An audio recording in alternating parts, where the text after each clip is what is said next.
In charge sub inspector Mohammad Monir Hossain, আপনাদেরকে আমার এবং ঘরের পক্ষ থেকে আন্তরিক শুভেচ্ছা জানাচ্ছি। আজকে একটি জমজমাট ফুটবল ফাইনাল ম্যাচ অনুষ্ঠিত হতে যাচ্ছে। আমরা ফুটবল ম্যাচ সুন্দরভাবে দেখার সুযোগ করে দিব সবাইকে এবং নিজেরাও দেখব।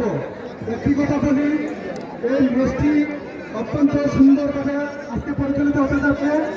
তো আমরা সবাই আইন শৃঙ্খলার প্রতি সবাই সম্মানিত থাকবো। খেলা শুরু হয়ে গেছে, আপনারা খেলা দেখুন। সবাইকে ধন্যবাদ। খেলা শুরু হয়ে গেছে। দেখতে পাচ্ছেন আপনাদের মাইক সবসময় তো বাজাবো না, খেলার বিক্রি করবে। কষ্ট করে এসেছি খেলা দেখার জন্য। আমাদের সুস্থ খেলায় শুনে না তাহলে আমাদের